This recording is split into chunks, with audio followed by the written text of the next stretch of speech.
Are you ready? Stand by.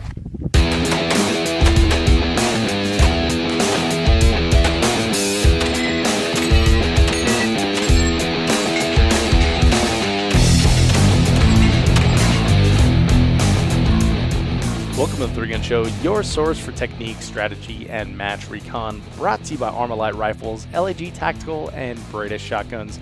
I'm your host, Dave Hartman. This edition of the 3-Gun Show is a very wide-ranging conversation with Dean DeTurk. This podcast is brought to you by Breda USA, Italian shotguns that are the best in the world. And this is a shotgun tech tip from Team Breda. Hey, this is Dave Hartman for the 3-Gun Show, and we have Josh Tarrant of Team Breda, and he's here with a shotgun tech tip for you. Josh, what do you got? Today we're going to talk about shotgun stance. Stance is incredibly important to be able to shoot a shotgun well, manage recoil. So first up, we're going to start at the feet. You want your feet wider than shoulder width apart. If you're right-handed, you want your left leg further forward. You want about 75% of your weight on your left leg, weight over the balls of your feet. You want to have a nice forward lean of your spine. Shoulder the shotgun, roll your shoulder forward to cradle. And that'll help you ride the recoil and get back on target faster. That's another shotgun tech tip with Josh Tarrant from Team Breda. Thanks, Josh. Check out Breda's B12i 3-gun ready inertia-driven shotgun at BredaUSA.com. That's BREDA. This podcast is brought to you by LAG Tactical. I've been using LAG gear for 3 years now, and I just got an upgrade into their new for 2018 MCS mag pouches. MCS stands for Modular Carry System and is a two-piece design that fits most double-stack 9 and 40 mags and most AR mags. That means I can loan gear to someone in need on the range, even if we're shooting different guns. I've been using these pouches for many matches now, and they've been great. I like that you can choose the retention based on what is required by the stage, Speed Demon or locked in tight. I've been shooting the low-cut Supernova holster as well, and it has been a dream. They make it in a mid and high cut too if you're into that, but I'm digging the low cut. Super fast draws and plenty of retention when you need it. Check them out, lagtactical.com, and use code 3GS in all caps to save yourself 10% when placing an order. Thank you for tuning in to this edition of the 3-Gun Show podcast. It's your buddy Dave here, and as I record this, I'm in between matches, and I just shot the Colorado 3-Gun Championship, and it was a kick in the pants. Not kidding, that match was so much fun. Some of the best stages that I've ever seen at a match, and pretty cool that it was in my hometown. So really, really happy with the work and the effort that all the people put in to make that match happen, and couldn't be more proud that it happened in my home state. So thumbs up to the Colorado 3-Gun Championship and all the amazing folks that I got to talk to and meet and shoot with there, and the wonderful RO staff. So thank you very much for everyone that worked so hard to make that happen. The day this episode drops, I will be leaving for Forest Lake, Minnesota, and the Jeff Kirkwall Memorial match. I'm so excited for this match. I love the shooting culture in Minnesota, and the JKM is going to be one for the record books. This match is a fundraiser for the Task Force Dagger Foundation, and the match staff has a huge goal to raise $15,000 for the foundation. And one of the ways that they plan to do that is with a raffle featuring a JP rifle and a Vortex Optics Viper PST 1-6 on top of it. There's a link in the show notes at 3gunshow.com/episode 198 for you to enter to win. Entries are $20, and buy as many as you want, because the money all goes to the Task Force Dagger Foundation, which is a wonderful cause. Next up on the schedule for me is going to be TriggerCon in Washington, and I'm going to be there working the booth with the good folks from Vortex Optics. So if you're going to, come say hey. And if you're in the area, Washington area, go to TriggerCon. Come say hi to me. I'll be in the Vortex booth. Just walk in, shout, hey, Dave, and probably only like 2 or 3 of us will turn around. Now on to the show. Dean DeTurk is my guest this week, and we had an incredible conversation about keeping shooting fun, enjoying the variety the shooting sports offer, and who his early mentors were in the game, and what he learned.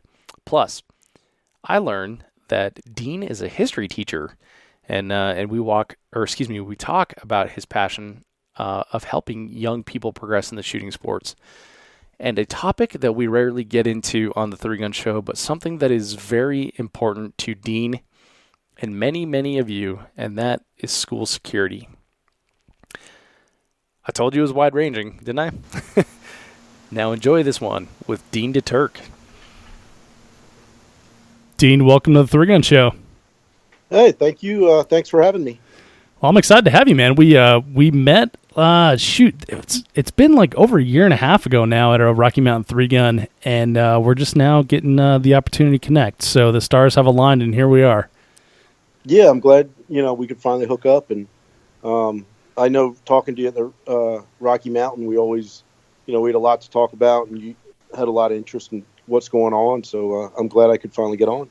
Yeah, man, I'm excited to chat with you. Your name always seems to come up when I'm talking to a lot of my friends in the 3-gun world, especially those on the East Coast, and probably for good reason too. You've got a big match coming up here in the 3-man 3-gun, and it's something that several other people have modeled other matches after, and I want to get into your story a little bit here. But before we do that, why don't we get a little bit of an idea of your background as a person, and maybe what you do when you're not shooting.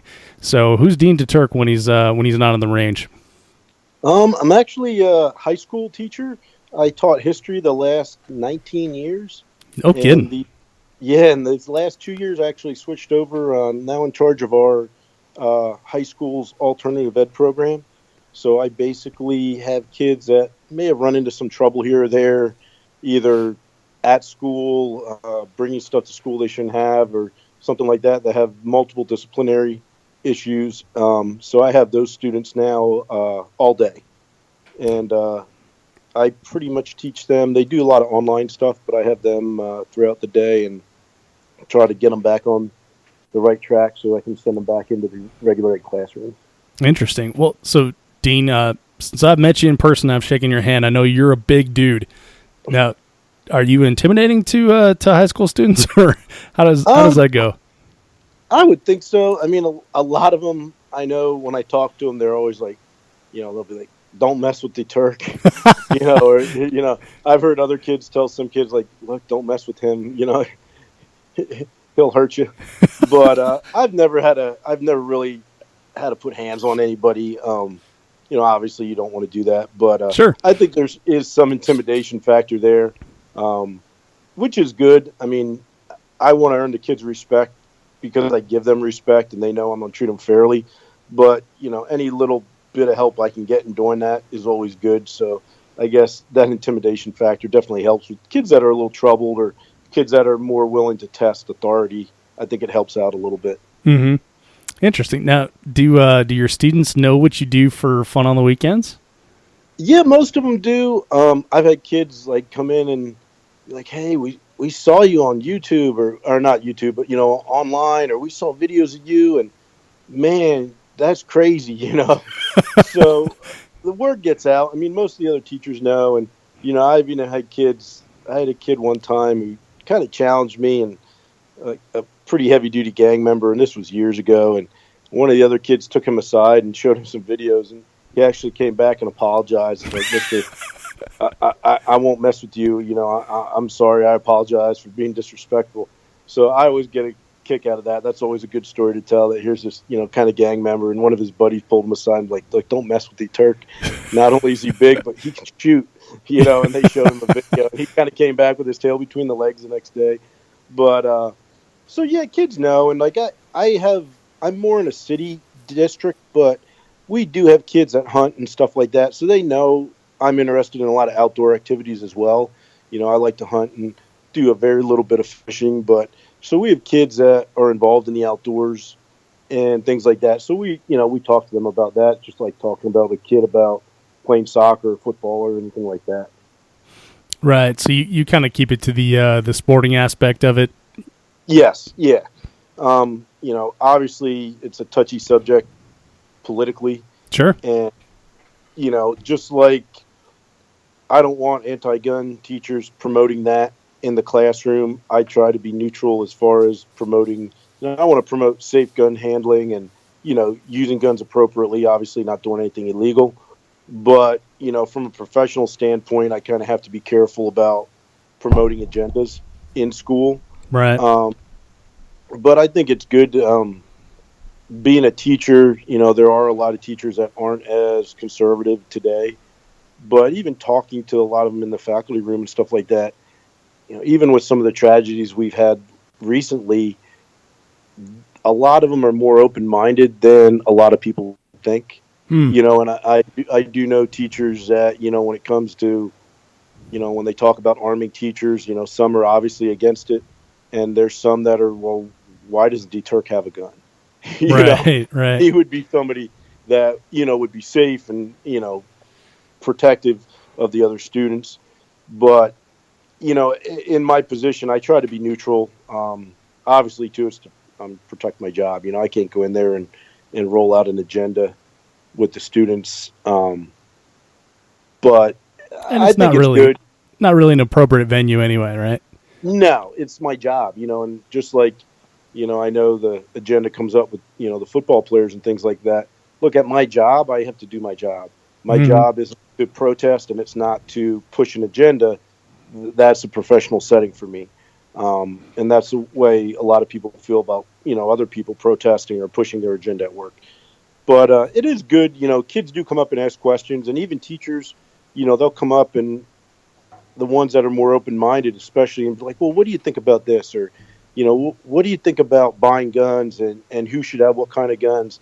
And a lot of them are just misinformed. So when, I talk to them, I also work part-time at a small gun shop. And, when I explain to most of these people that, look, you can't just buy a gun online. It doesn't just come to your door in the mail. When I explain to them about background checks and stuff like that, it is a good teaching tool for me to teach people about the firearms industry and, how purchasing firearms really happens. Because a lot of them, when they find out the steps you do go through legally, they do turn the other way a little bit. They'll start to understand and be like, oh, well, we didn't know that. And now we understand it. And I think that's something that I enjoy too, getting more adults more informed about firearms and stuff like that, and letting them realize it's not just, as easy as some people think, to purchase a gun and things like that, so that they're more, let's say if they were on the fence, then I can bring them a little bit more to the pro-gun side than the anti-gun side. Yeah. So first of all, good for you for not making it your, like an agenda or anything. I like that aspect of it from my personal perspective as well, because what I try to do is just basically be a good role model and a good dude, right?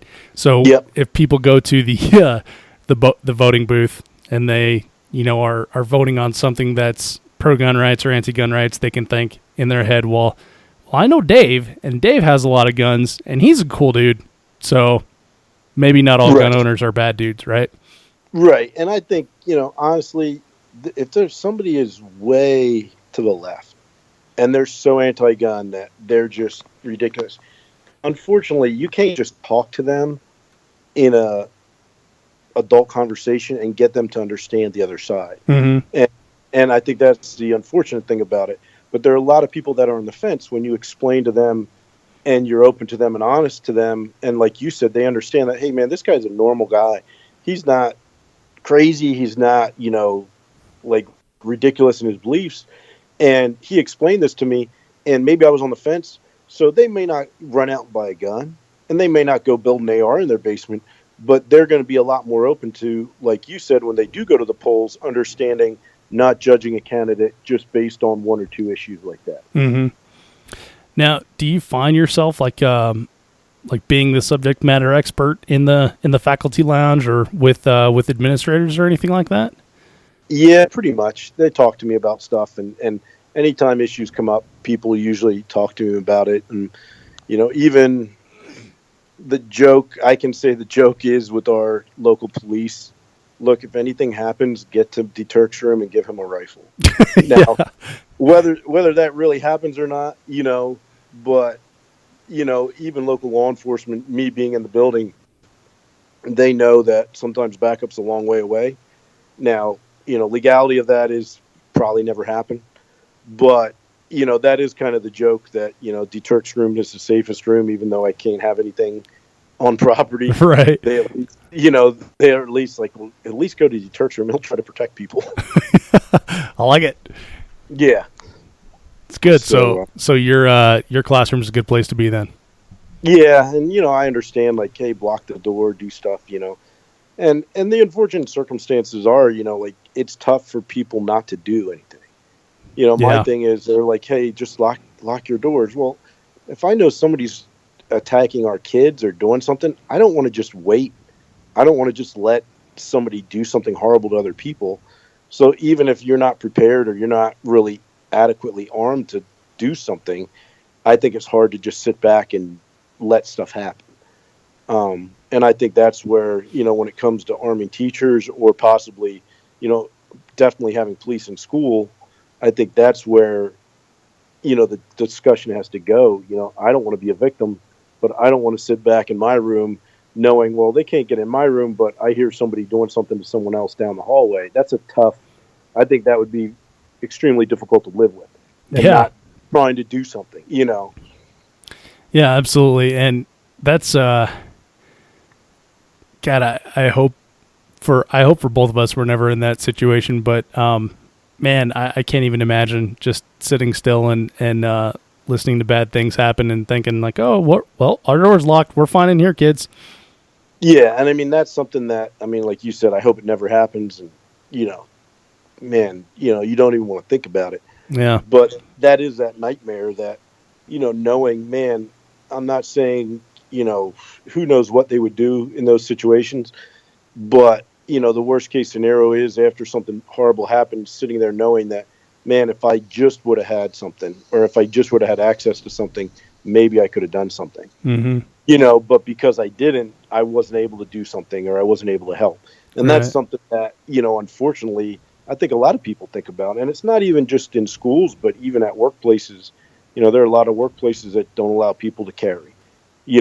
And you see tragedies happen in all aspects, different businesses and different things like that. So, unfortunately, that's something you just kind of got to deal with, I guess. Yeah. My old job was the exact same way. I got reprimanded one time for having a gun calendar on my desk. One of those page-a-day things. Yeah. And it was one of those like, hey, you really should consider how other people feel with that. I'm like, with what? What are we talking about here? Is like these scissors, this pencil. Like, what are we talking about? And yeah, it was my calendar. But yeah, so there are totally non-permissive environments. But I didn't know you were a teacher, Dean. So I'm learning along with the audience here, and I appreciate you sharing that and sharing that point of view, because it's interesting to hear that from someone who lives it every day. Yeah, and I know my appearance. I know with the beard and stuff, people are like, you're a teacher? I'm like, yeah, I'm a teacher. But, I don't think it hinders anything. But, yeah, I do. I enjoy it. I like working with the kids. I coached for a number of years. And, even now, one of the best things and one of the things I enjoy is teaching lessons, and especially at the 3-gun, the junior camps. I think that's, to me, giving back to the sport. Unfortunately, we see a lot of people involved in the sport that I think do good things and are great shooters and do a lot of things for, the sport that way. But, sometimes it seems like when we're looking at camps and things like that, it's tough to find instructors, or it's tough to find people to give back. And, that's one of the issues, with our sport, is if we don't allow it to grow and we don't train and teach young kids about the sport and how to enjoy not just 3-gun, but all sorts of shooting sports and outdoor activities, we're going to lose that. All right. When you look at just the number of hunters in our country, in some states that are, being decimated, we just don't have that younger generation getting out and enjoying the outdoors and, all kinds of shooting sports that, that's a really big responsibility, I think, for us shooters. Get out there and help young kids appreciate the sport and help show, their parents that, hey, look, this is a viable sport. It might not be as mainstream as baseball and football. And, I played sports all through out high school and college and stuff like that. But, this is another aspect of sports that a lot of people don't get. When you talk about the shooting sports, unfortunately, a lot of people don't look at it as the same way they do about baseball and things like that. Like, how many 12-year-olds are out there playing baseball? How many 12-year-olds are out there playing football? Mm-hmm. Hundreds, Yeah. in every school. But when you talk about the shooting sports, man, it's something the younger generation, unfortunately, is not getting involved in as much as I wish they were. Yeah, it's a tough one. I guess the access to ranges has to be difficult. The responsibility factor, transporting firearms. There's all kinds of logistics that go into it. Whereas, baseball, one of the things you use in baseball, it could be a murder weapon as well, and that's done 30 yards from the back door of the school. So right. It's interesting that that juxtaposition there. One of the coolest places that I've been and seen the scholastic shooting sports in action was Forest Lake Sportsman's Club in Minnesota, where they have like a very active youth shooting program for clay sports, trap, skeet, etc. So, do you guys have anything like that where you teach? No, we don't. We have we just got a junior Air Force ROTC program. Okay. And they do shoot bows. They did get permission to have an archery, not club, but I guess an archery activity, which is good. But my high school where I went, we had a rifle team. And I know there for a while, there were as many kids on the rifle team as were trying out for some of the other sports. No kidding. Yep. And that was always a big thing, and it still is. I know we had I hate to say I don't know the young lady's name, but I do know we had a young lady, I believe it was a year or two ago, that was really progressing in the sport and really doing well in small bore. And there was talk of her possibly going out to the Olympic Training Center and things like that. And that's something that, is, a 1 in a million chance. So, that's a good opportunity. But we do have a few clubs around and a few schools that do have small bore teams. Yeah. Okay. Well, that's cool. With the shooting sports, when you talk about like the opportunities in the Olympics, there's also opportunities for some schools with scholarships. And if you're a female, it seems like the opportunities are even wider, right? Because there's less females in the shooting sports than there are males, and less competition for those scholarship dollars. Yes. And, I know there's some colleges that have trap teams and things like that. Unfortunately, some of the colleges, I know West Point, and obviously being the military academy, but they do have a combat weapons team that focuses more on combat-oriented skills for obvious reasons. But they have been involved in shooting some 3-gun matches and things like that. They've come down to my club before. Actually, a few years ago, for a couple of years, I went up there and helped shoot with the cadets and things like that. And I believe they have a trap team, and I'm not sure if they have a pistol team. But yeah, you see that definitely in the military academies a little more. But I think it is something where some colleges are starting to recruit more of the shooting sports athletes, because, like you said, the young woman definitely has some more opportunity there. For a guy, it's a little tougher, but anything we do to enhance the sport is definitely beneficial to everyone. Yeah, and I'm on record of giving IDPA and USPSA a hard time about pretty much everything they do, but that's humor. There's little truth to it, but I'm always of the opinion of like whatever shooting sport you choose is totally cool. Just do something, and then outdoor sports as well. It's not like there's a lot of competitive hunting or college scholarships for hunting, but those are important as well. So, Dean, you mentioned you're into the outdoor sports as well. So, did you grow up like in that type of environment? Yeah, pretty much. I grew up. My parents, we didn't really have a farm, but we had about 30 acres. Mm-hmm. Most of it woodland. So I grew up shooting 22s and 22 rifles and some pistols, and I grew up hunting from a pretty early age, both rifle and some small game, and then archery hunting. And it's just something I always enjoyed. I loved being out in the, out in the woods after school, when I wasn't involved in, regular stick and ball sports. And it's just one of those environments that I grew up working on the farm a little bit, things like that. My brother-in-law has a large dairy farm, and those were things, I always enjoyed being outside. So that's what really led me into the shooting sports. I always would go out and plink. As kids, I think a lot of us were out there shooting tin cans and, shooting pine cones or whatever we could find to shoot and, knock off a wall, or, how many times can I shoot that small tree with my 22 before it falls over, kind of stuff like that. Yeah, I remember when I graduated to the 1022, I thought it was a,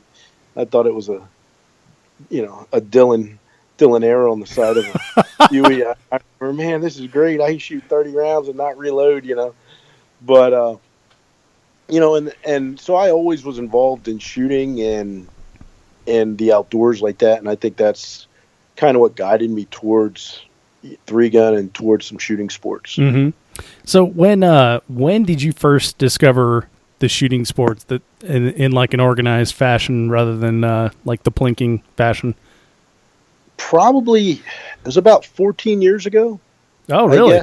Yeah, it was a while ago. I was at our local gun club, and I was actually just shooting my carry pistol. Because even once I turned 21, I got my concealed carry permit. I was pretty much always in the mindset, like, you need to practice. I'm very competitive and probably almost too competitive. I know sometimes my boys and my wife don't enjoy my competitiveness. When I yell at my wife when we're playing miniature golf and she gets angry. Yeah, she doesn't like to play miniature golf with me anymore because let's just say I may have yelled at her for missing what I thought was an easy putt. It didn't go over well. My God, that's awesome. I mean, not really awesome, but that's hilarious. I mean, everything I do, I try to be as good as I can at. And I mean, there are things I do that I just enjoy that I know I'm never going to be great at or good at. But I was at the range shooting my carry gun, and there's this guy next to me in the next bay, and I just hear this, like, this rapid fire shots. And then there's a break. And then I'd hear this beep, and I'd hear shooting again. I'm like, man, what's this guy doing? So I walk over there, and the gentleman's name was Cliff Seawagon, and he's a longtime member of our club, and he's there shooting an open IPSC pistol, and he's using a timer and he's practicing, and I'm like, hey, what are you doing? What is that thing you got there with this dot on the top? And, that was pretty long ago, and, open guns were pretty much the way they are now, but I'd never seen something like that before. Yeah, and if you haven't seen them before, they look like space guns. Yeah, and he was really friendly and really the person who got me into organized shooting. He showed me his gun. He's like, man, shoot a couple mags through it, and pretty much probably within 48 hours, I ordered an open pistol, which nice. Jump in with both feet. Yeah, might as well.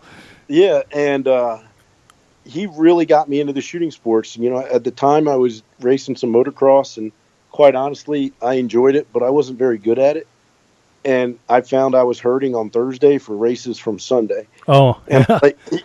And I'm like, man, I like doing this, but I had a lot of fun, but I just wasn't real great at it. I mean, I average guy just out there riding around the track, racing, having fun. And I started picking up the pistol, and right away, Cliff's like, man, you can shoot. You should think about doing these competitions. We have them at our home club, And like I said, within 48 hours, I think I ordered an open gun and bought a different single stack just to shoot single stack 45. And from there on, it was pretty much sold my motorcycles and just started buying more guns. And you know how it is in the shooting sports. It just keeps expanding. I shot open for a little bit, and I shot a bunch of production in single stack. I had some goals to, when I started shooting open. I wanted to make master and open, and then I wanted to. I started shooting production because I figured out, like, you kind of, you laughed. I'm like, man, maybe starting out and shooting an open gun isn't the smartest move. Learn the basics and really learn some of those fundamentals. So I bought a production gun, and I made master in production, and then I made master in single stack. And by that time, it was probably about 2 years, maybe 3 years of shooting pistol. That's when I got introduced to 3-gun. And quite honestly, man, once I started shooting 3-gun, I don't know if I've shot a pistol-only match in the last 8 or 10 years. No kidding. I mean, I'm not saying I'm against it. I Sure. still think the pistol skills are definitely the ones that are the most important, because I think they fade much more quickly than rifle or shotgun skills to a degree. Mm-hmm. I think pistol is one of the tougher of the 3 guns to shoot at a high level without, if you don't shoot it, those skills degrade pretty quickly. But I actually started shooting 3-gun and kind of never looked back. By that time, I had taken over our local Lipstick club. And once I shot my first probably 2 or 3 3-gun matches, I pretty much talked to the guys and said, hey, look, I want to shoot 3-gun. Let's start running 3-gun matches. And at that time, there were not many 3-gun matches in southeastern PA, if not many at all. And it's really taken off. So that's one thing I think I'm proud of. I mean, I definitely was not the first person to shoot 3-gun in this area. Mm-hmm. But I think as far as really pushing it and getting other clubs to shoot it and kind of helping other people in the area become interested in it, now most of our local matches, you'll get 70, 80 guys pretty easily. Yeah, that's a healthy size match. Yeah, I mean, I run a 4-match series at Topton, and we filled up for all 4 matches with like 70 guys, and I think it was 8 hours. Oh, wow. So that says a lot. I mean, there's another local club around here, York, PA, and they run really good matches, and they fill up just as fast. I mean, they run a series as well throughout the year, and that thing fills up pretty quick.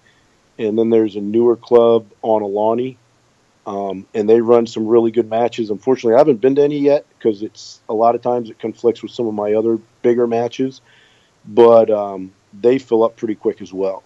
So when you look within an hour driving of my house, there are 3 matches that pretty much get 60 to 80 people every month. That's awesome. That is like a healthy culture there. Yeah. So that's good. And we pull people from Jersey, Maryland. Even there's some diehard guys that travel down from New York, to shoot, because there's, obviously because of some of the gun laws up there, you just don't see the 3-gun matches anymore. Yeah. Well, I want to talk about the growth of 3-gun in your area, but before we get there, what was it about that first 3-gun match that made you completely switch disciplines and drop the momentum that you had in the pistol sports to shoot 3-gun? I think the big thing was the challenge. I think that's part of my competitiveness, is that I always want to be challenged, and I don't know if I want to say to do things people say I can't do, but I enjoy new challenges and changes. And my first 3-gun match was actually DPMS Tri-Gun Challenge. Okay. And the small gun shop I work at, the handgunner, the guy who owns it, Randy Hallbush, is pretty good friends with Randy Lute. And he knew I was shooting pistol, and I wasn't working there yet. I was pretty much begging him for a part-time job. But he's like, hey, there's this 3-gun thing we go to out at DPMS in Minnesota. He said, you ought to try this. So I had a shotgun that was kind of done, and I had the old M4 carbine with a 1x3 Leupold scope on the top, and I'm like, yeah, I'll do this. So that was actually my first big 3-gun match ever. And it was just amazing. I mean, I had such a good time. The stages were great. Randy Luth is such a great individual. As far as me being some kid from Pennsylvania who's, friends with the guy he knows, we shot with him. I mean, he was more than helpful, really great guy. It was a great match. But I think one of the things that really drew me to 3-gun was it's the people. Yeah. And look, I've shot IPSC or USPSA for a while, and to me, it was competitive. It was fun.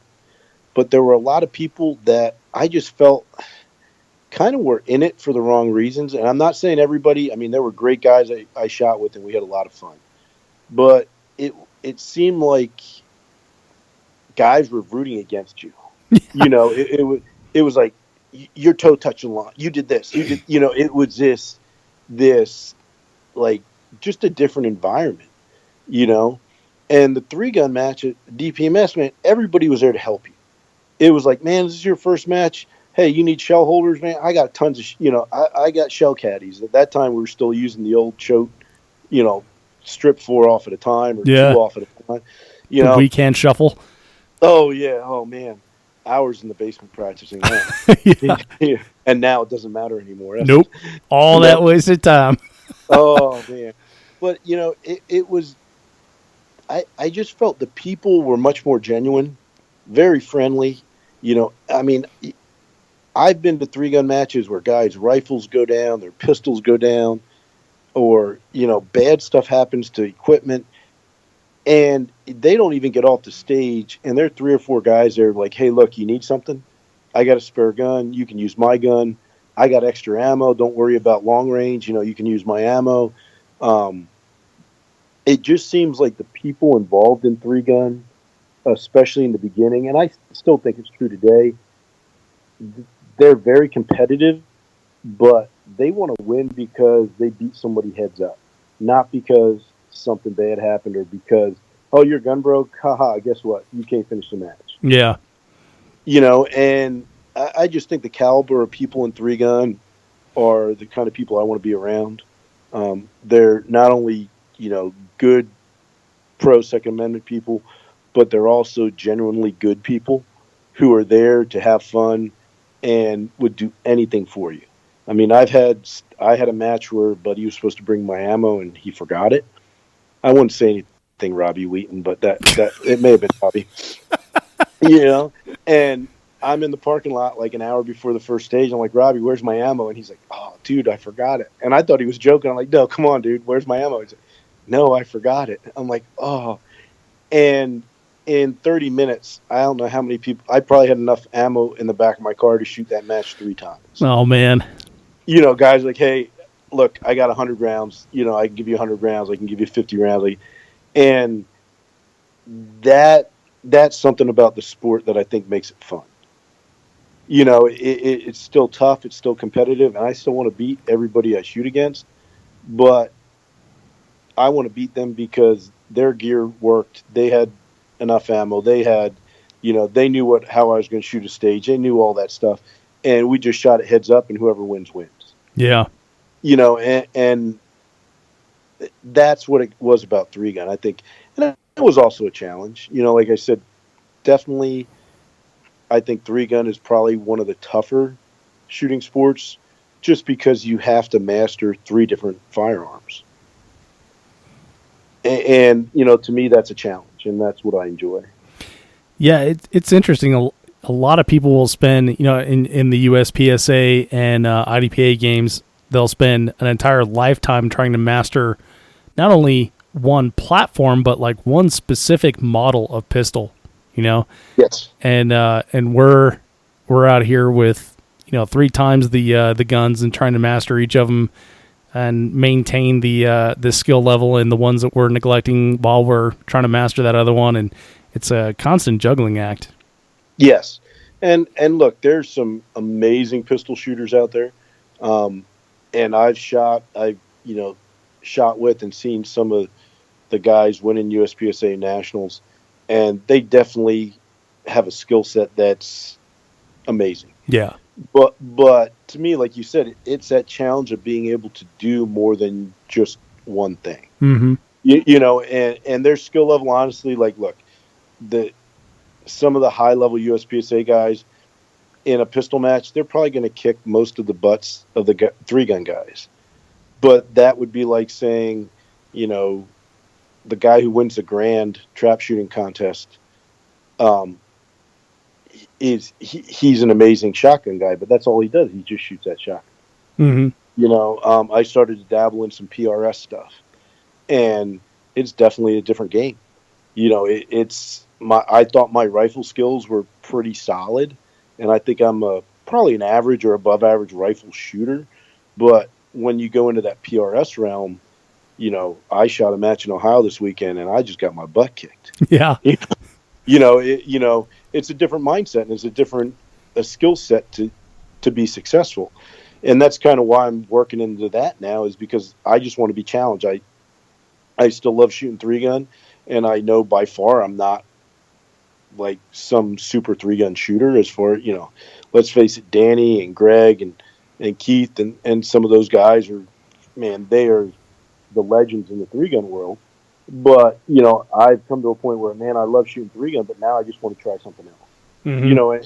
And the other thing is those skills that I think I learned in the PRS style of shooting are only going to come back and help me in three gun as well. Sure.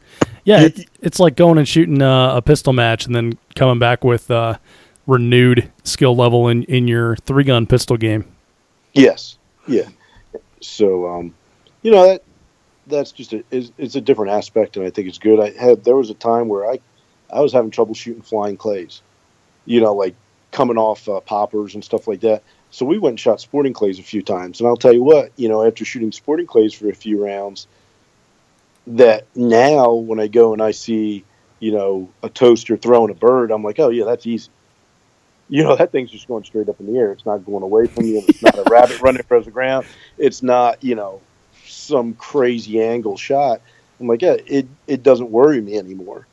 So I think dabbling in some of those other shooting sports definitely builds your confidence too when you go back to three gun. Yeah. Yeah, and it's fun to get outside of your box or your bay, if you will, and go shoot those other things. Sporting clays is one of my favorites. I'm absolutely terrible at it, but I can almost convince anyone to go shoot sporting clays with me, where it's difficult to get someone to go shoot a pistol match or a three gun match with you. Yes. And I think, some of it is too, I mean, sometimes you just need a break. Yeah. Like you can practice and practice and practice. And I think we've all been in that spot where we're practicing and you don't see those improvements. And I mean, you've got to practice correctly, but there's some times where you're doing stuff and you're kind of in a doldrum, And I think the worst thing in the world is, getting up and being like, man, I should go practice today, but I really don't want to. Yeah. Well, going and practicing that day then probably is not going to be as productive as it should be. So maybe you say, man, let's go shoot sporting clays, or, let's go shoot some precision stuff, or maybe we're just going to go shoot pistol, or, now that my boys are older, some days I'll take them to the range and, I won't get much practice done, but it's still, I'm looking at passing it down to the next generation, and it's still doing something with the shooting sports that is fun. And I think sometimes then it's easier to refocus the next time you get out on the range and you want to practice. Yeah. That's a really good point. I was having a period of time last year where I was in the same rut where I felt like, okay, well, I'm not getting where I want to be with the effort that I'm putting in. And I was talking to Scott Green from Reno, and he said, go to the range, don't bring any of your three-gun gear, just plink with 22s. And I did, and it was fun, and there was no pressure. I just had a good time, shooting whatever crap I could find on the range, and it was a good mental reset to realize, like, oh yeah, this can be fun rather than like a practice grind that you have to do. Yeah. And I think anytime, I mean, I don't think we can take ourselves too seriously. It is a game. There's very there's very few people out there that really make a living at it. And I think that's something that, all 3-gun shooters have to understand, especially in this world. Today I see so many guys that, hey, I want to shoot 3-gun. How do I get sponsored? And I just kind of chuckle, and I'm like, man, if you're looking to get into 3-gun to be sponsored, you're in it for the wrong reasons. I mean, when we started shooting, there were very few people who were sponsored, and it wasn't about, what can I get? And, well, can I get this? And can I get that? It was just about loving the sport, and getting out there and being with those people. When you talk about some of the old school 3-gun guys, I mean, Benny Hill, and, I remember shooting with Dave Neth and Tate Moots and Bruce Pyatt and those guys, even Jerry and stuff with DPMS. It wasn't about the sponsorship to most guys. It was about loving the sport and just being with good people and having fun. And, once you lose sight of that, I think that's where that's where then you get out there and you don't really want to practice. You're feeling pressure, if you feel pressure that, man, I got to do well or I might lose my sponsorship, I think you're in it for the wrong reasons. Yeah, no kidding. Yeah, that's a very good point. And the I want to shoot 3-gun, how do I get sponsors? That's a question I get all the time. And my answer is always like, why do you want sponsors? And then usually most people will go away at that point. Yeah, and unfortunately, because I am a sponsored shooter, I can't give them the answer I want to, because that would not look good professionally towards my sponsors. But it is mind-boggling, because like when we started shooting, and when I started shooting, I shot for a long time before I even thought of approaching sponsors. Mm-hmm. And in fact, I was very lucky in that my first sponsor really came to me and said, hey, we've really seen improvement, from the last couple of years you've been shooting. Is there anything we can do for you? We'd like to help you out. And that was probably one of my proudest moments, in shooting. And that was Randy Luth. I'd shot the DPMS Trigun that first year, and I went out the next year. And then I think the first year, obviously, it was atrocious. It was a train wreck.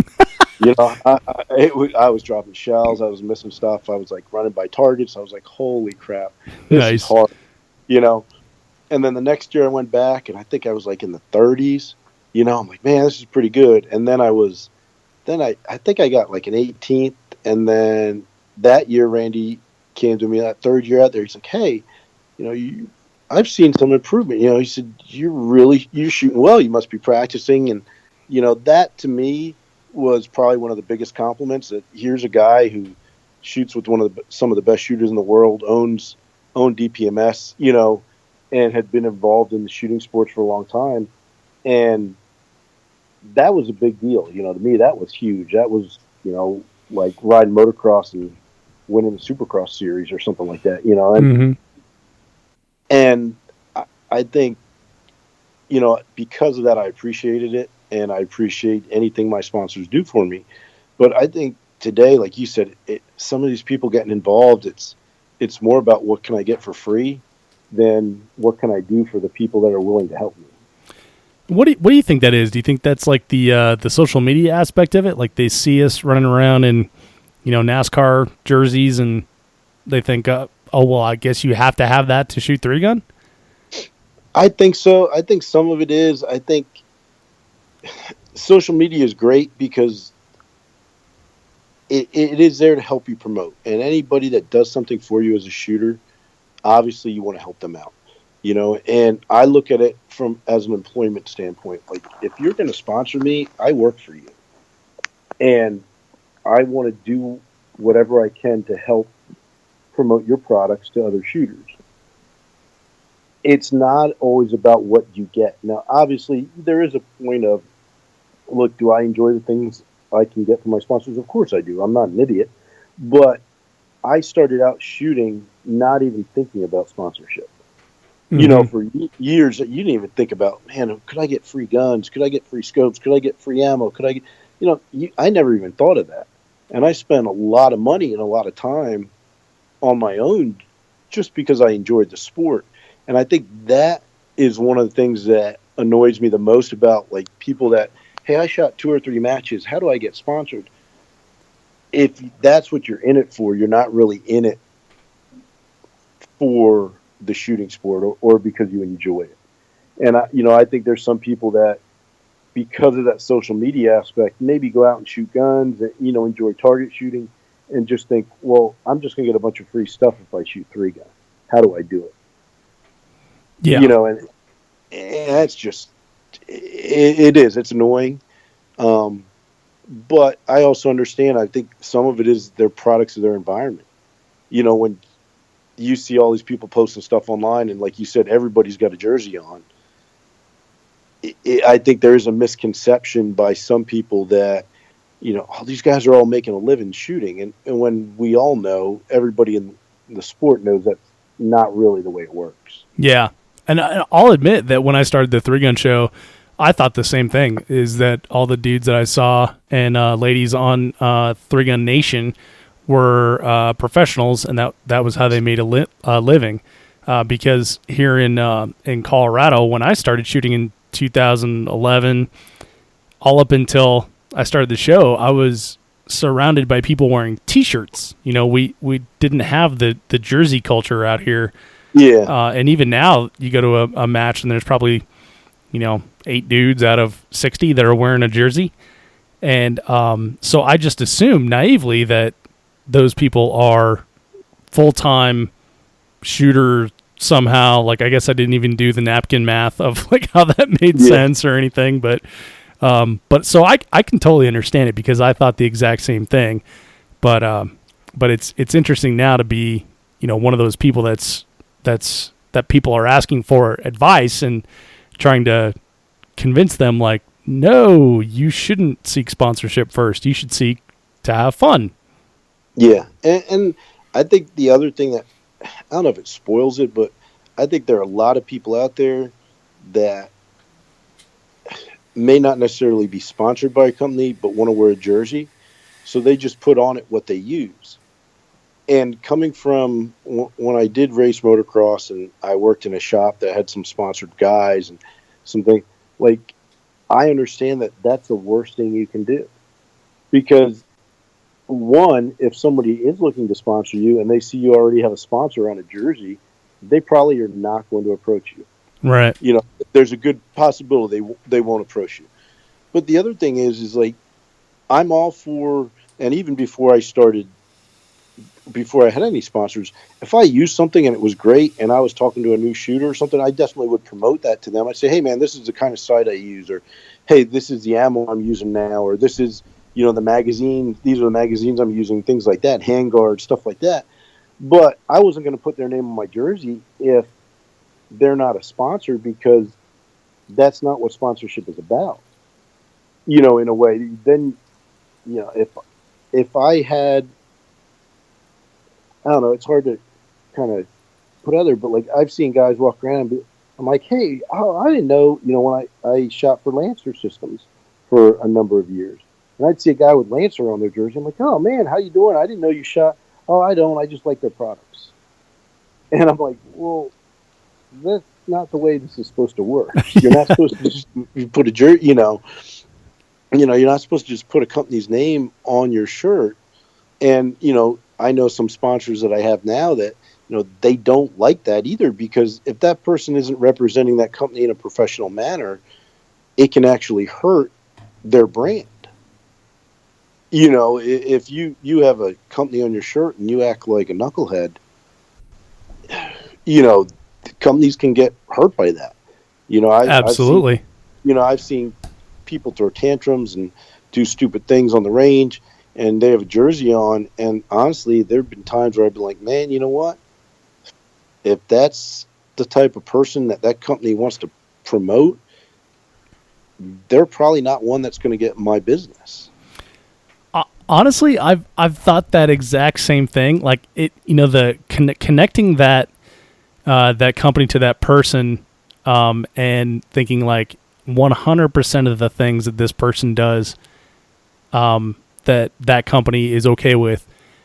Obviously that doesn't make sense, but as humans, when we see those two things and we see them as associated with each other, it's easy to draw that line, right? Yeah. It's just how your brain works. And I mean, a rough example, when we went down to shoot one of the first Fort Benning 3-gun matches, a good friend of mine went down. And there was a fairly well-known shooter there. I'm not going to give any information. And my buddy walked up and was like, hey man, how you doing? I've seen you shoot, you're a really good shooter. And this person just kind of like looked at him and said, like, who are you? I don't know you. And like walked away. And to weird. this day, yeah, like just very like and I just stood there and I was like, I can't believe that just happened. I was like, oh my gosh, that guy is a jerk.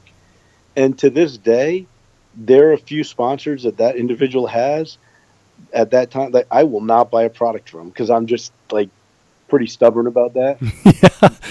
Yeah. But I couldn't believe that. And in the 3-gun world, that is very rare. So many guys are so friendly and so willing to help, and it is a very social sport. That that's very uncommon.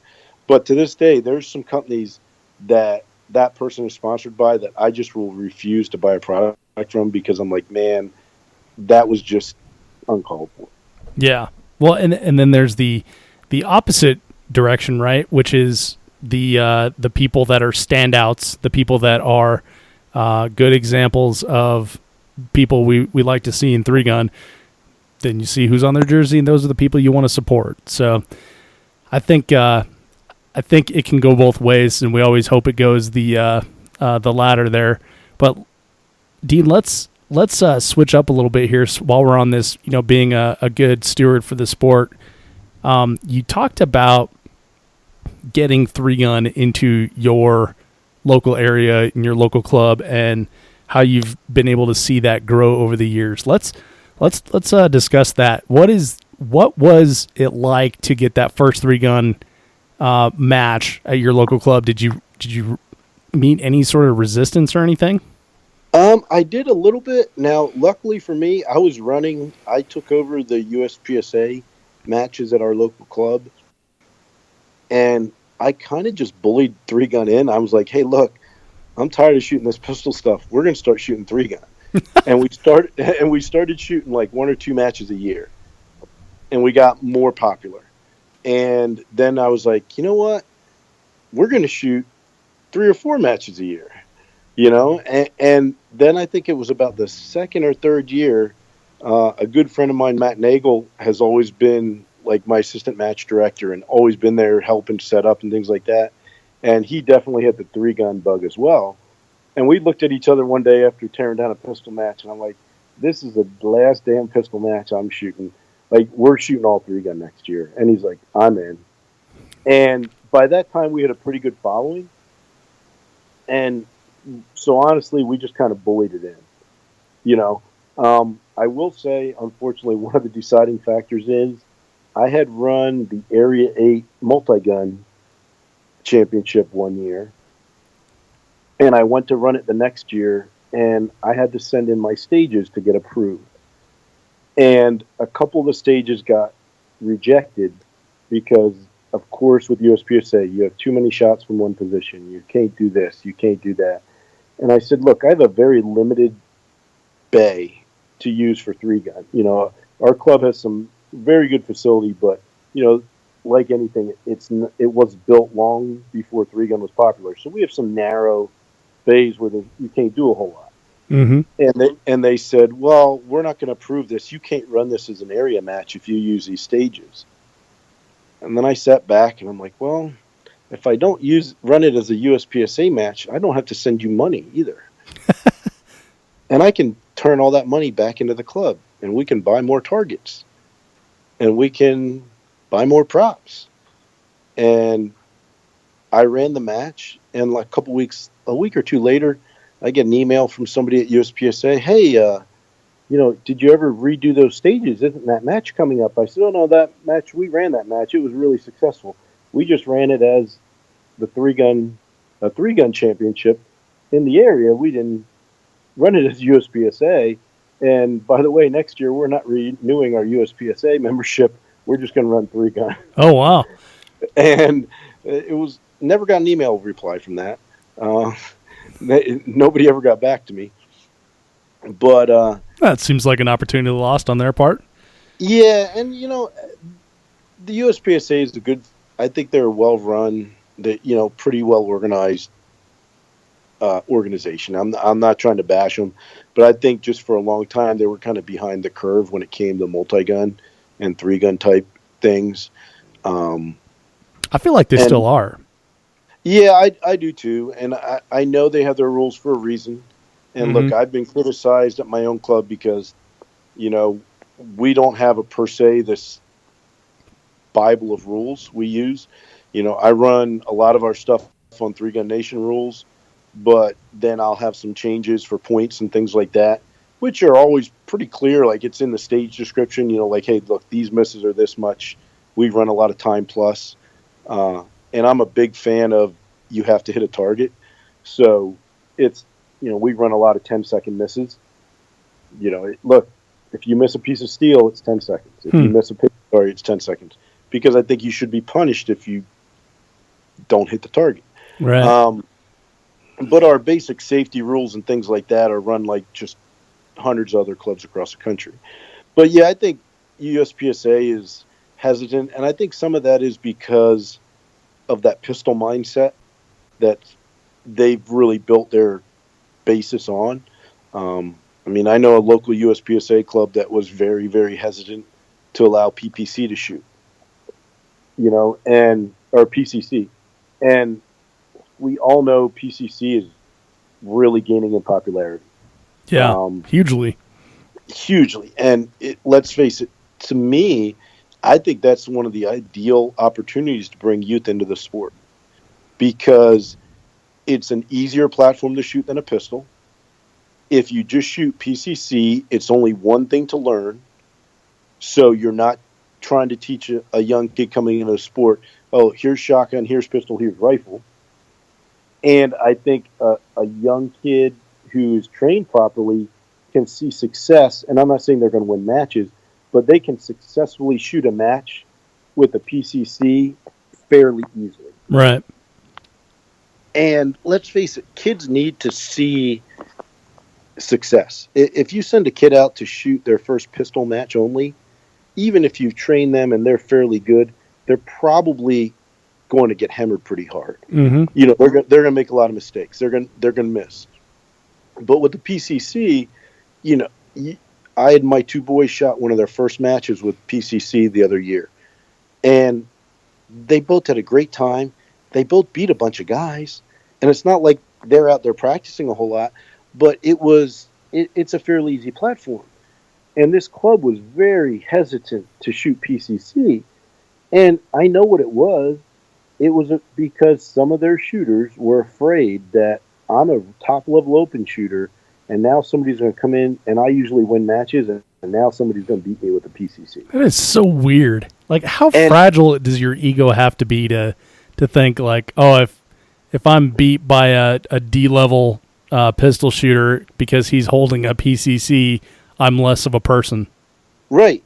And the other thing, I've heard all kinds of excuses. Oh, well, it's hard for start positions, or it's hard on the steel. And I'm like, look, that 9mm going through that 16-inch barrel is nothing like a 38 Super coming out of, Yeah, that's a good point. Some hot load coming out of an open pistol. And unfortunately, that's something I think where USPSA has an opportunity to really open up. And like I said, I think that's a great platform for young kids to get into the sport. And also because it's relatively inexpensive. Mm-hmm. Unfortunately, the elephant in the room oftentimes about 3-gun is, nobody wants to talk. It is very expensive. Yeah. And, till you get 3 quality guns and you get ammo and you practice and you get all the equipment, you're going to have a few $1,000s minimum wrapped up in that gear.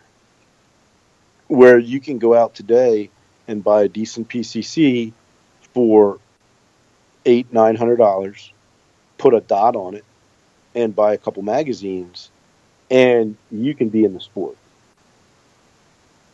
And let's face it, when you're trying to get young kids involved, money is an option. I mean, that is a deciding factor. Mm-hmm.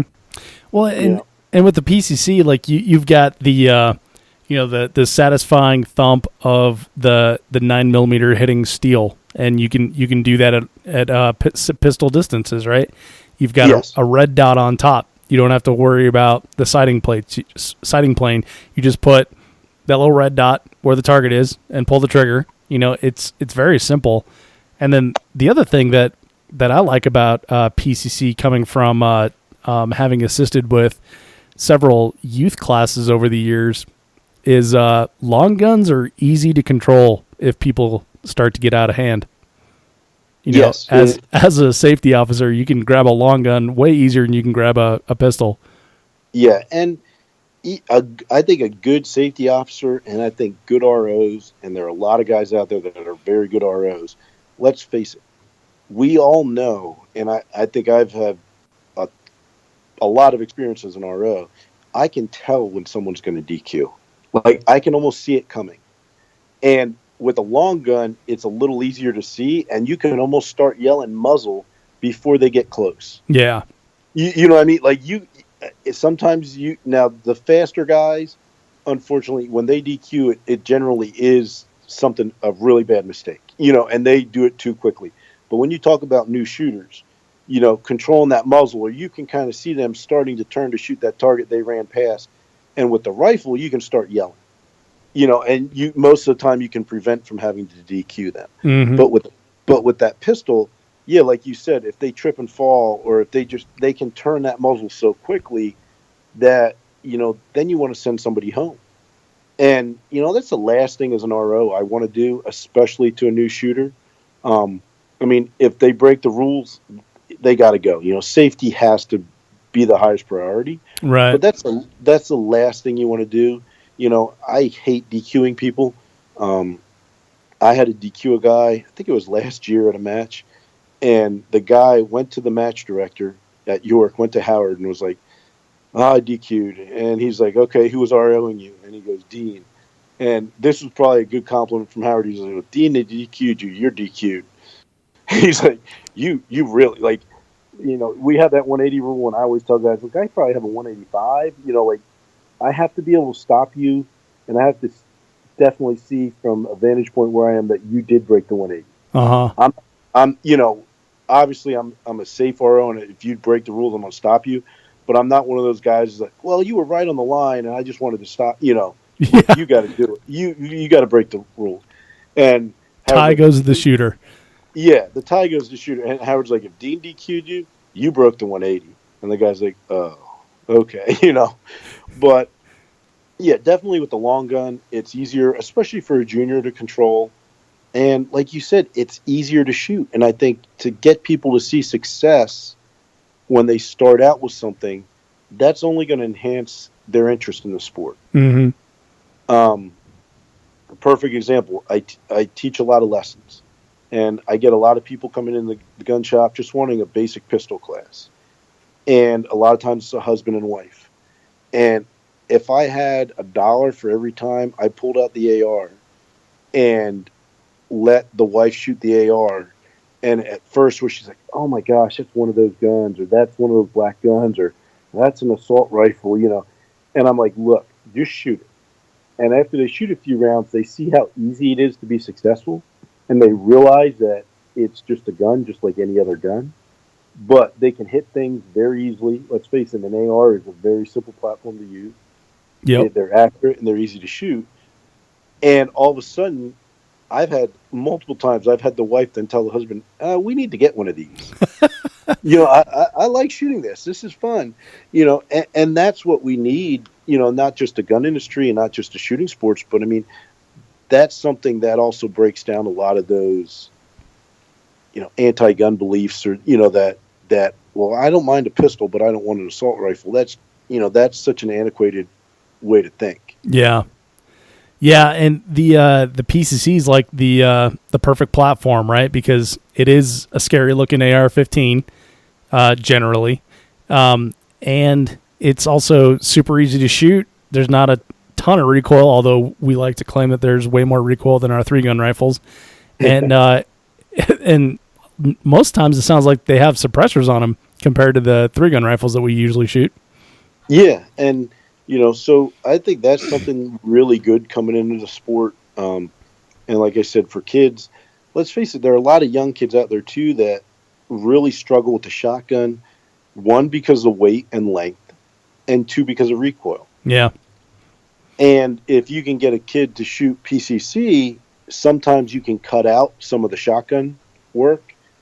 And once again, if they become successful and as they grow, hey, maybe they're 10, 11, or 12, or even some, 13, 14-year-olds are, really small in stature. If they can be successful and then down the road they switch over to shooting, TAC ops or open or something like that, or limited vision, that's great. But I think as a shooting sports community, we have to be open and accept anybody willing to promote the shooting sports, especially with our youth. Mm-hmm. Well, and especially like to your point there, if you start out, a youth shooter with the PCC, when they're too small for a shotgun, they get 2 years of experience on that PCC. Now they're big enough for the shotgun. They move on to 3-gun. They have 2 years of competition experience rather than just sitting on the sidelines, and maybe they'll be into it in 2 years when they're big enough. And that's one of the things too, it's one gun, it's simple. And as much as I really enjoy 3-gun, I still recommend for new shooters that come in the shop, I usually tell them, look, just go shoot a couple pistol matches. Yeah. Understand walking stages with one gun. Understand the rules. Be safe with one gun first. Because I've seen a ton of people, get DQ'd or get frustrated easily trying to jump into 3-gun because it is not an easy sport. There's a lot of things going on. Being safe with all 3 guns, remembering how you're going to shoot the stage. And, as the sport becomes more popular, stages become a lot more complicated. And I think, encouraging people to get out and shoot a couple pistol matches first or shoot PCC where you're only worried about that one platform, it's only going to make them more successful. Yeah, absolutely. Now, have you shot much PCC yourself? I've shot like 2 matches. I really like it. And I'd like to shoot more, especially because for the exact reason, my boys are starting to get into the shooting sports more. My older boy just the other day is like, Dad, Friday's your first day off from school. Now they've been off most of this week. And he's like, can we go to the range? I want to shoot. And they both got, actually, I bought them both PCCs for Christmas. Nice. One, and for obvious reason, one, look, 9mm definitely is cheaper than 223. Mm-hmm. But also because I want them to learn, those safe gun handling skills and be proficient with the rifle. But that PCC is a much easier gun for them to shoot. Plus it is the fun factor. Shooting steel is fun. We can't shoot steel with the rifle at 20 yards. Right. Even 30, 40 yards, it's I wouldn't recommend it. Let's face it, all steel manufactured, like, look, 100 yards or more.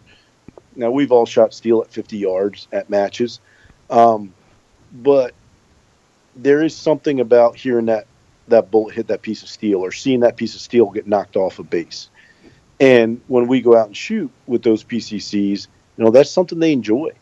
If we can hang 3-4 pieces of steel and they can ding, ding, ding, ding, and rip through those and be successful, that's going to encourage them, guess what? Next week, they're going to want to go out again. Yeah. You can't beat people down. If someone isn't successful and isn't having fun at first, it's difficult to keep them interested in the sport. Yeah, for sure. Yeah. So when you're talking about growing, the sports from like an individual level, it sounds like you do a lot of classes and a lot of teaching. How do you keep the knowledge input high and also the fun factor high. And that's a tough thing. I think sometimes I overwhelm people in my classes. I think definitely coming from a teaching background, that helps, being able to talk to people, being able to break it down and teach simple fundamentals first. Mm-hmm. And that's one of the things, in my intro classes and in some of the lower level classes I try to teach basics. Just teach real simple, very easy fundamentals. And let's face it, if you talk to some of the top level shooters in the country, those are still things they practice. Oh, yeah. They practice the fundamentals. When you look at 3-gun, pistol shooting comes down to what? Front sight, trigger press. Mm-hmm.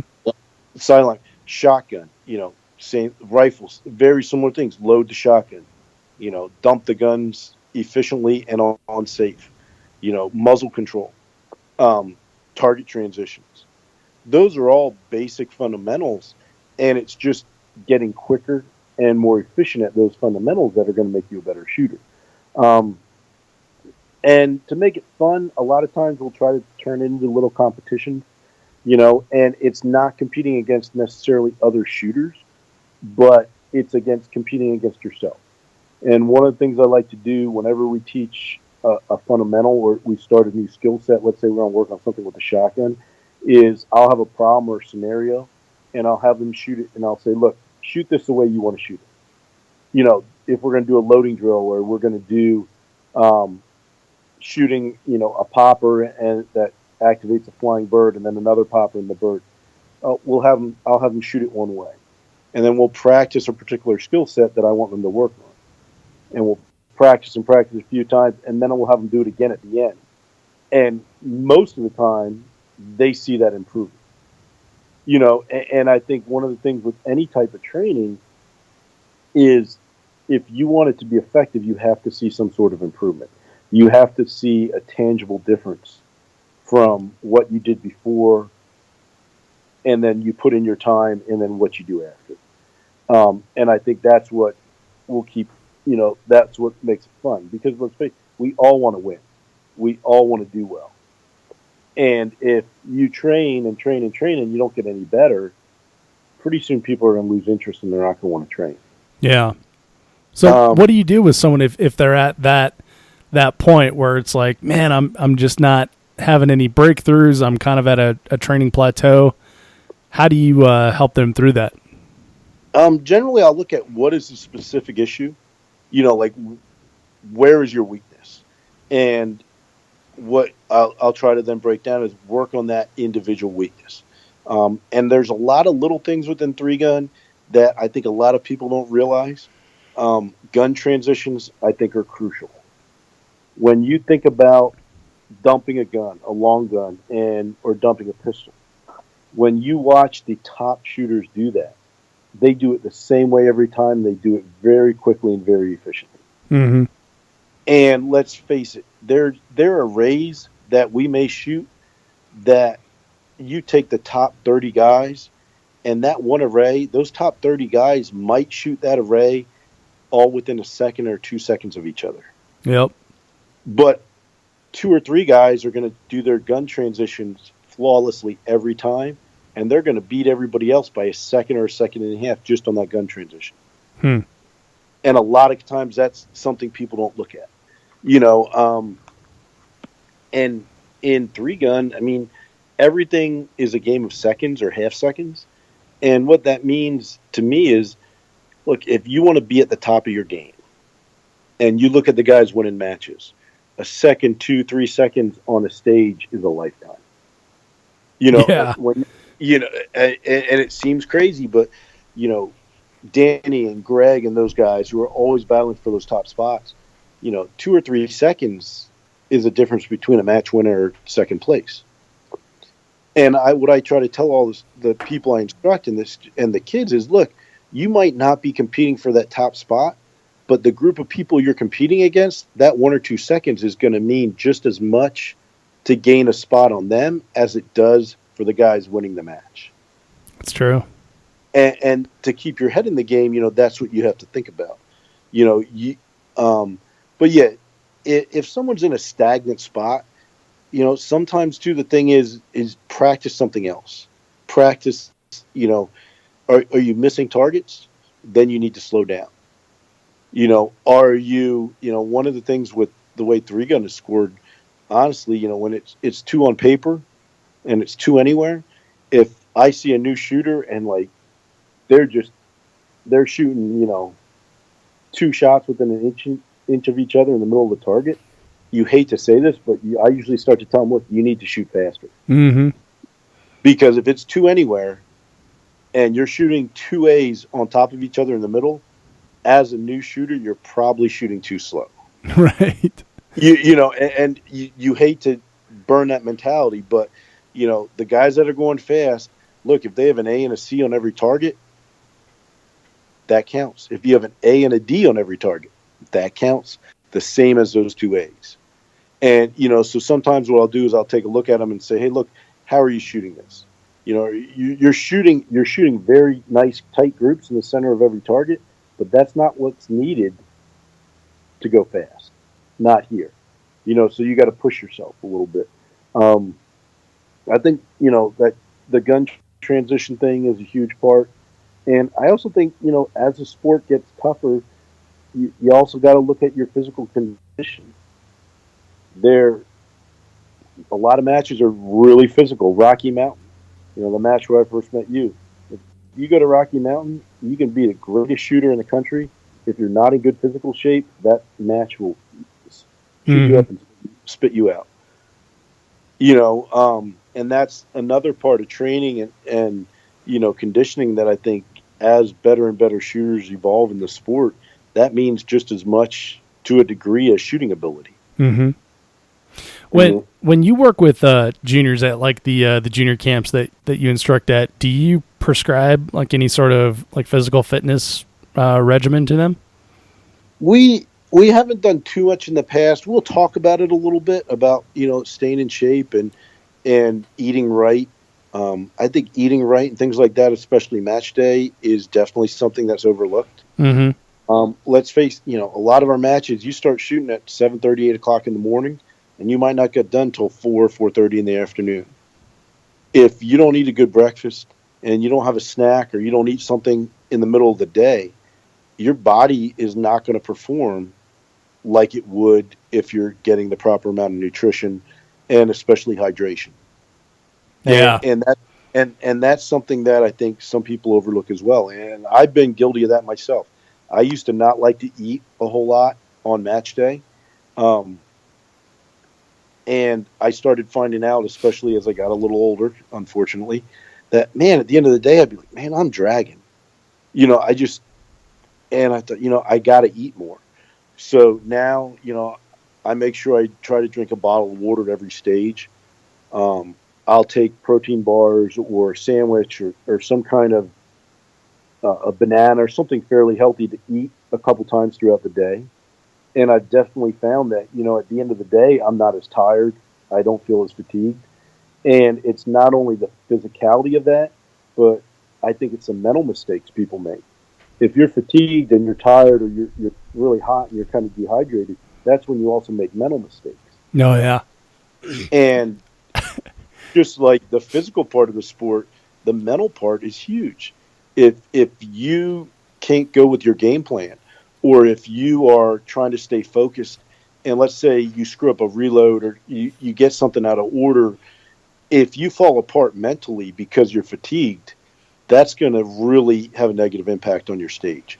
If you can quickly recover and get back in the game mentally, that's going to be something that's going to give you the edge on someone who doesn't do that.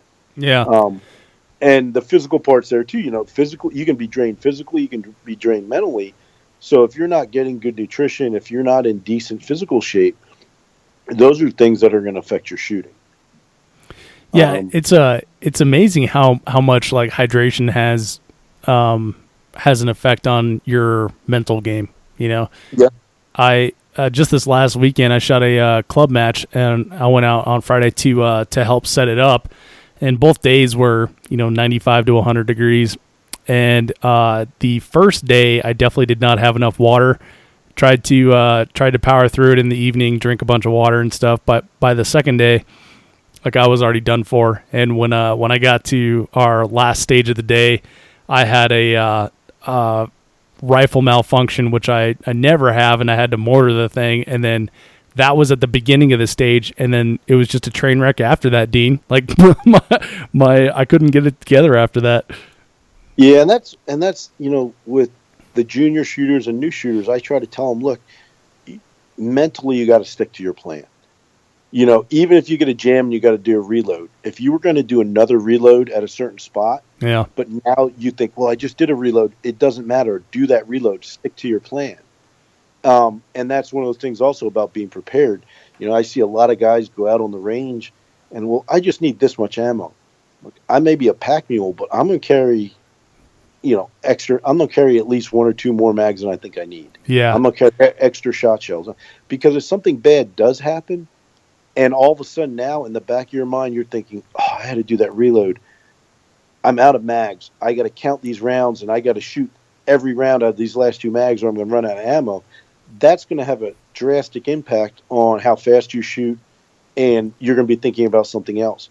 But if hey, I dropped that mag, it's no big deal. It cost me a second.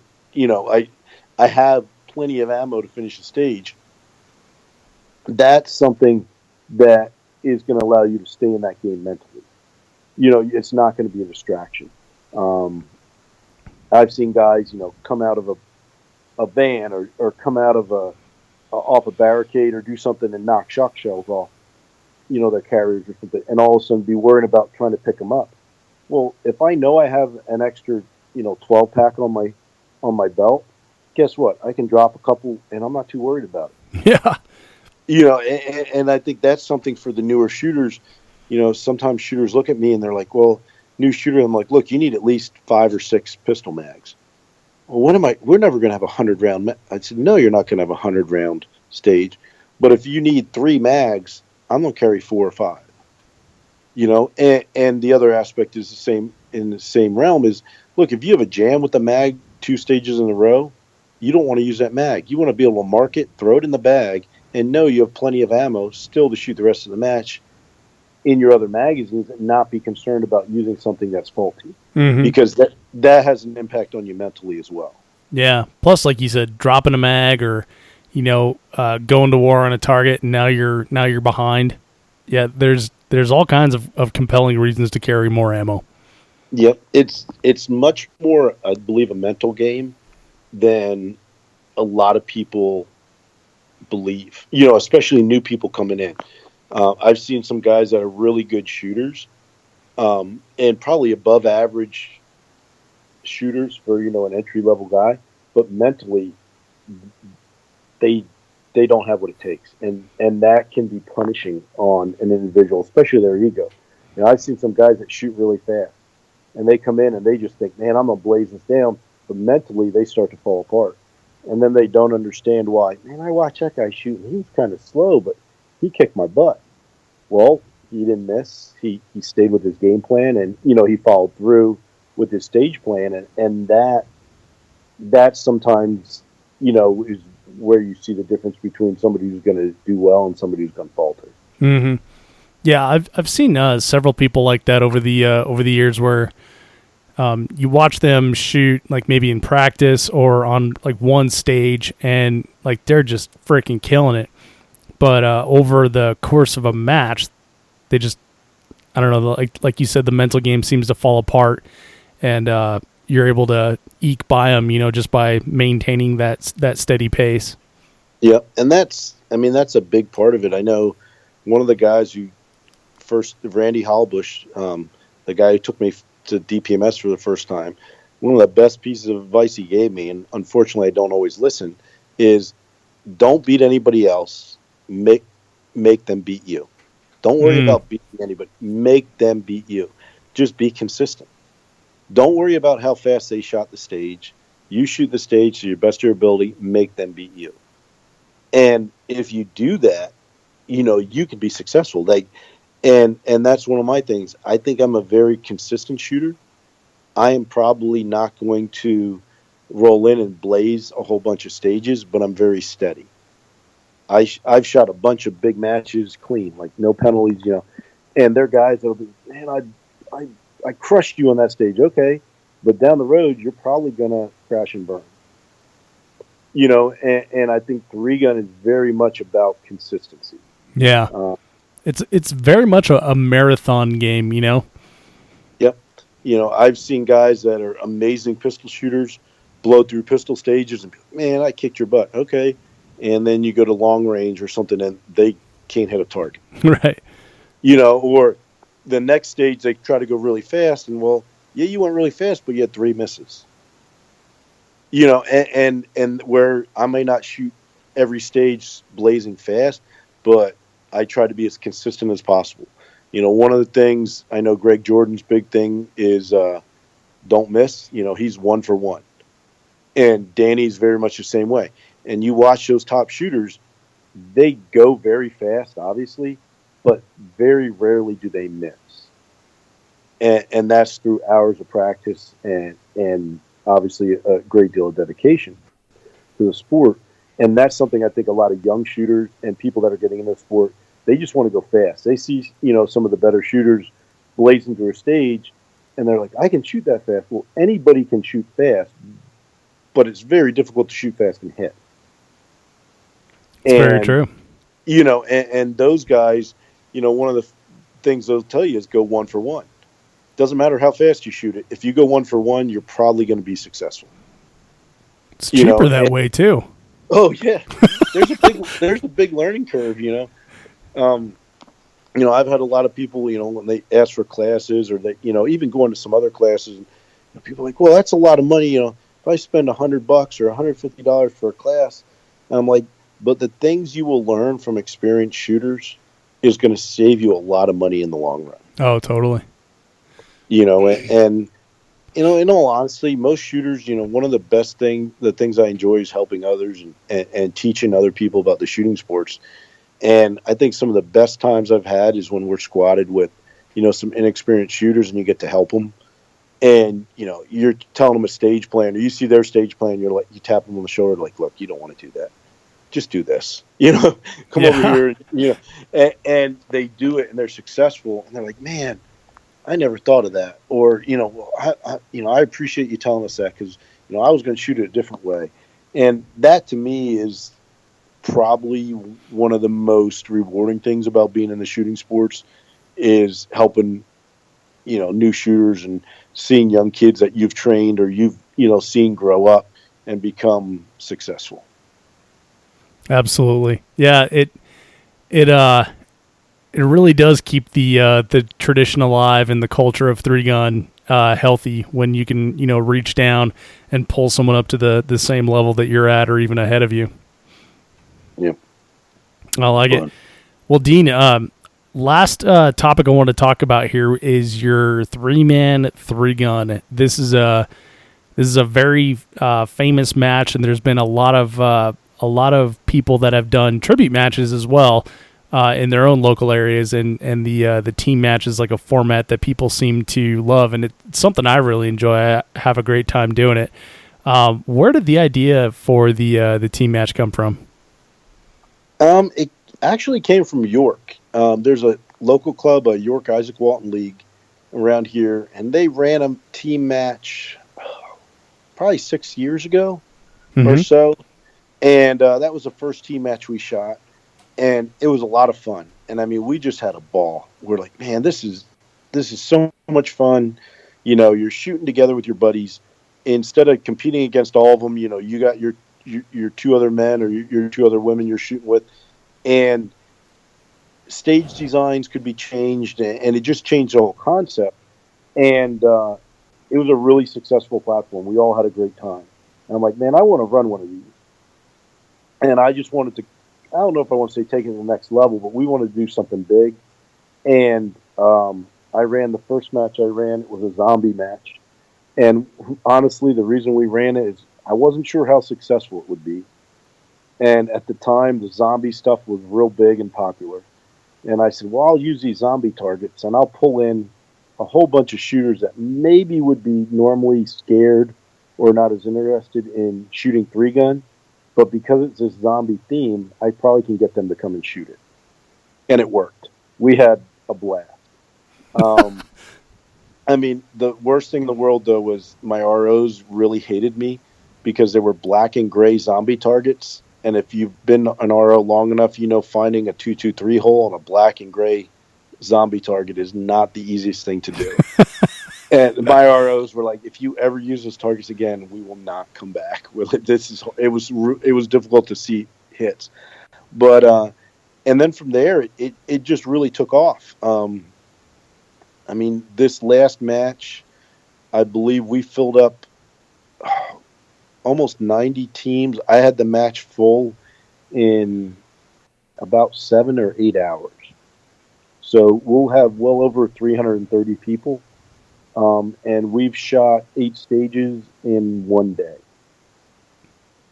Which is really, I mean, if you think about running over 300 people through 8 stages in usually about 9 hours. Yeah. It's a really good format. It's so much fun. I think one of the things about it is we all got into 3-gun, I think partially because of the camaraderie. Yep. And most 3-gun shooters are the type of person that, you know, we enjoy the social aspect of the sport as well as the competition side. And this gives you both of those. You know, you're cheering for your teammates. You can obviously coach your teammates. And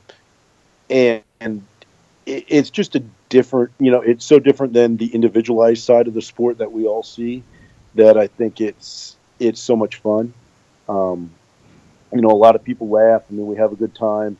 It's also fun sometimes. I mean, I've seen teammates yelling at each other, like kind of upset, you know, things don't go right. And they're like, "Oh, you're an idiot. What are you doing?" You know, "No, don't shoot that." You know, yelling at each other and getting excited.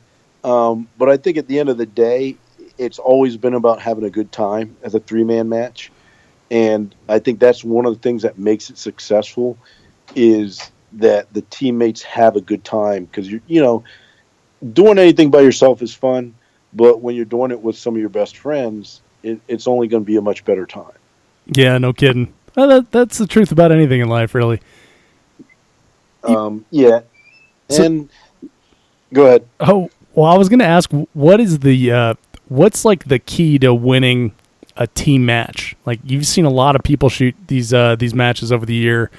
Of the teams that have won, what are like the common things that they have that the other teams don't? I think the biggest thing is being able to look in the mirror and see your weakness.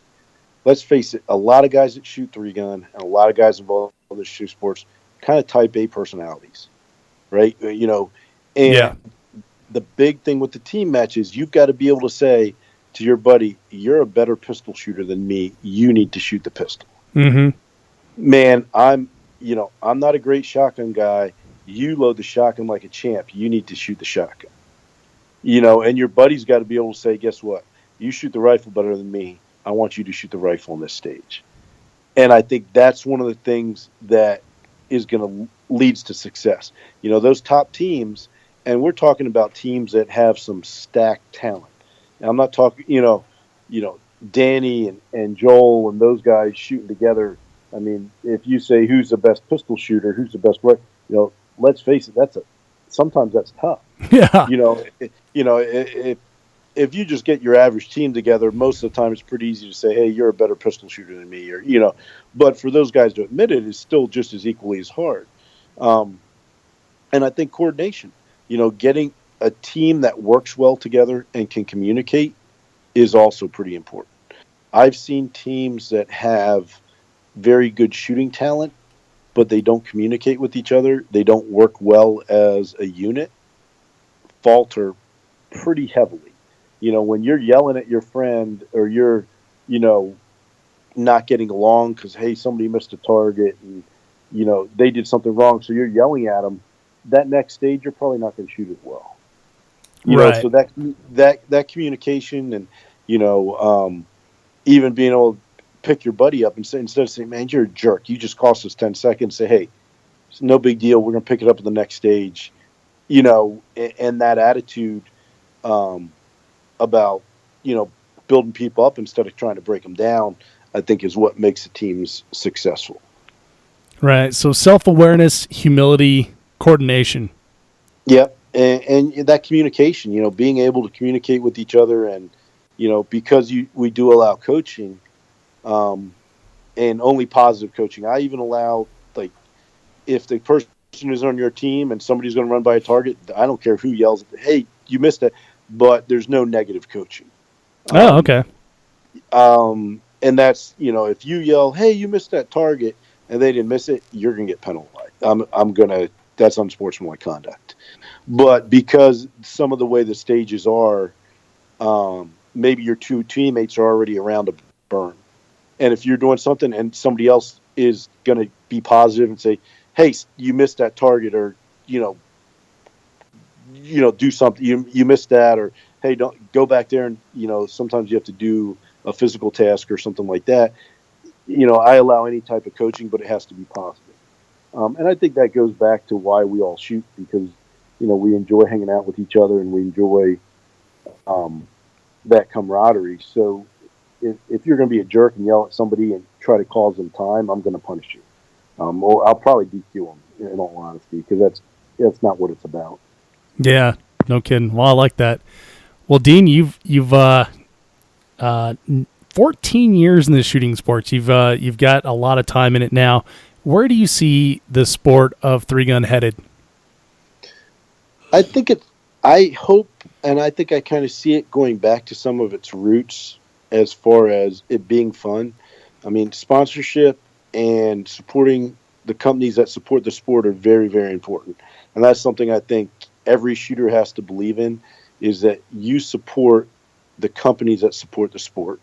There are a lot of great firearms manufacturers. There are a lot of great optics manufacturers. There's a lot of great ammunition companies out there, all those things. But a lot of them are not willing to put that investment into the sport. And I think as shooters, we need to support those companies that do that. Mm-hmm. And I think one thing I'm really glad to see is those long-term matches. Rocky Mountain, Fort Benning came back after a few-year hiatus. Superstition Mountain, Task Force Dagger has been around for a long time. Blue Ridge is always a great match. I think going back to those core matches is a great thing, because I think those are the matches where three-gun really started. Look, Three-Gun Nation, I think there's the UML League now, or is that what it is? Yeah. I hate to say I mean, those organizations have all done things for the sport, and I think can do things for the sport. But I hope it goes back to its core, which is just a great group of people getting together for a weekend, enjoying the Second Amendment, being competitive, but still remembering it's about having fun and being around good people doing things we all love. I love that vision, Dean. That it warms my heart to think about a future where we all just get together and enjoy our freedoms and the freedoms afforded to us. Well, Dean, this has been a ton of fun, man. I really enjoyed digging into three-gun with you, also talking about your life outside of three-gun. And this has just been a great time, man. I appreciate your time in sharing your evening with the Three-Gun Show audience. And want to give you one last opportunity to share one thought or one piece of advice that you can leave the audience with. Oh man, now you hit me up with a tough one. I think my biggest piece of advice is share your love of the sport with someone else. Pass on what you've learned to others so that, future generations can have as much fun as we do. I love it, man. That's a great final thought. Again, Dean, thank you for your time, man. I really appreciate everything that you've shared with us today, and thanks for being on the Three-Gun Show. No problem, man. Thanks for having me. I really appreciate it. Hey, before you take off, be sure to check out the show notes at threegunshow.com/episode 198 for links to things that we discussed in the podcast, including your chance to win a JP rifle topped with a Vortex Optics Viper PST 1-6, and your raffle entry fee goes to support the Task Force Dagger Foundation, which is a very good cause. 3gunshow.com/episode 198. Click on the link, enter as many times as you want. All that money goes to Task Force Dagger. It supports a good cause, and you have an opportunity to win a sweet rifle with a sweet scope. This podcast is brought to you by Armalite, the original. Armalite rifles put the AR in AR-15. The rifles themselves come with 1 8 twist barrels, match barrels, 18-inch or 13.5-inch with a 15-inch or 12.5-inch handguard, Timney trigger, Luth AR stock, adjustable gas system, tunable comp, a patented tunable comp. This thing's ready to go right out of the box for a 3-gun with no additional modifications other than putting on a nice optic. I myself use a Vortex Viper PST 1-6 when I'm shooting TAC Ops or their Spitfire when I'm shooting limited. Check them out at armalite.com. Quick reminder that if you enjoyed this episode of the podcast, subscribe in iTunes, Google Play, Podcast Addict, or wherever you get your podcast content, so you will always get the very latest. Thank you so much for downloading, listening, and subscribing to the show. I'm Dave Hartman, and I'll see you on the range.